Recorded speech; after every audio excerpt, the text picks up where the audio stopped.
Welcome everyone to History Gone Wilder, part of Half History Will Travel. I am your host, the Wilder Historian, and last time we learned about McClernand's early political career. Now he will progress on in politics to high offices in the state of Illinois.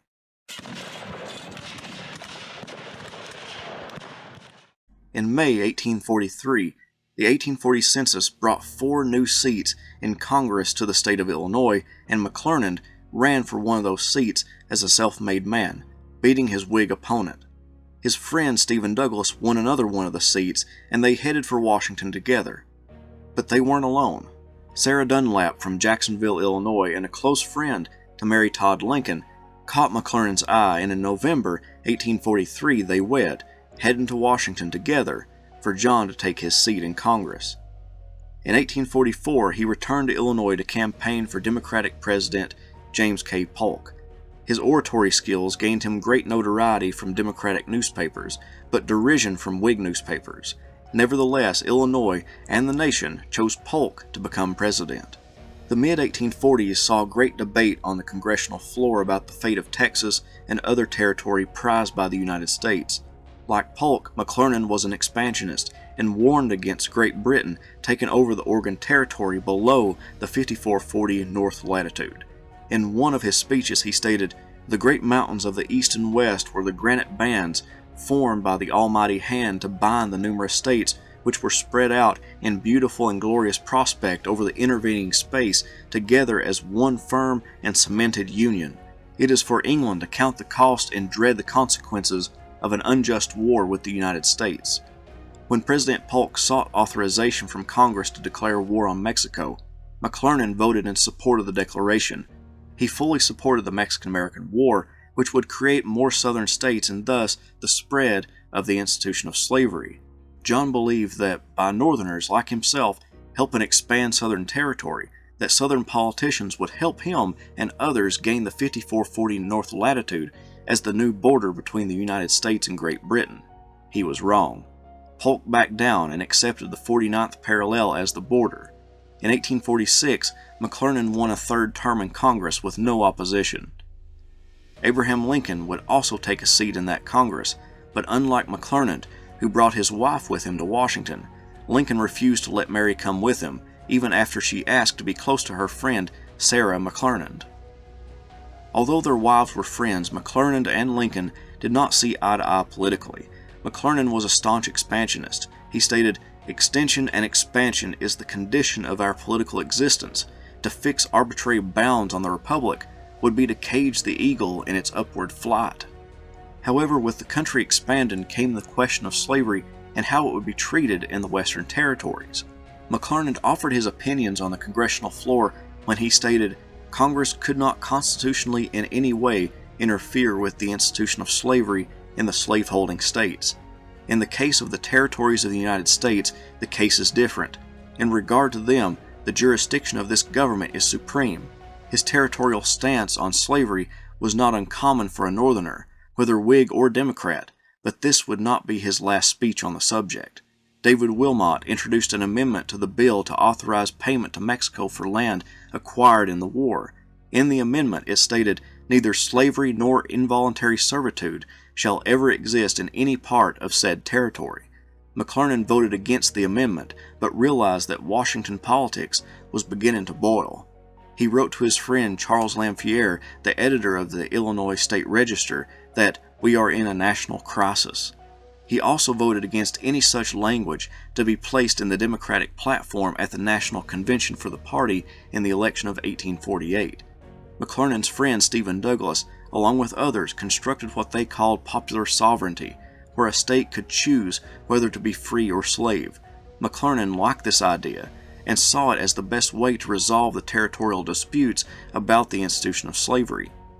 He disagreed with the leader of the party, John C. Calhoun, who argued that the government had no right to interfere with citizens bringing slave property into United States territories. In this respect, McClernand clearly became concerned over the fate of the nation and thought that compromise was the best course of action, and that Calhoun's argument was too volatile for the country. McClernand sought a middle ground. In 1848, McClernand was on the ballot for a U.S. Senate seat from Illinois. he came in third place, losing to James Shields. By December 1849, McClernand found himself in a race for the position of Speaker of the House. After multiple tough rounds of balloting, McClernand withdrew since he was 40 votes behind and told his constituents to vote for someone more worthy. Hal Cobb from Georgia became the Speaker of the House.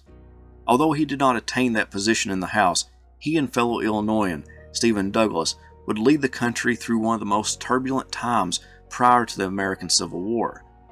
Henry Clay proposed a large omnibus bill that included admitting California as a free state, organizing Utah and New Mexico as territories, and restricting slavery there, and whether to abolish slavery in the District of Columbia. The House and Senate floor became a violent place with debates raging in both bodies. McClernand became so concerned that he began carrying 2 pistols and a Bowie knife. John, as a chairman of the Committee of the Whole in the House, and Stephen Douglas, as chairman of the Senate Committee on Territories, got to work ironing out a compromise. McClernand's views on slavery, like many in the 19th century, were nuanced.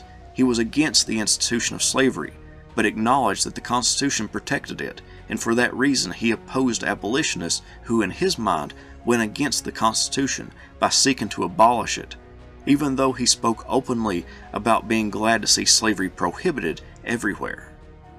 While men like Henry Clay and Daniel Webster made speeches toward a compromise and did indeed work toward a compromise that became known as the Compromise of 1850, as one of McClernand's biographers stated, the measure that eventually passed both houses was essentially the one drafted by John McClernand and Stephen Douglas.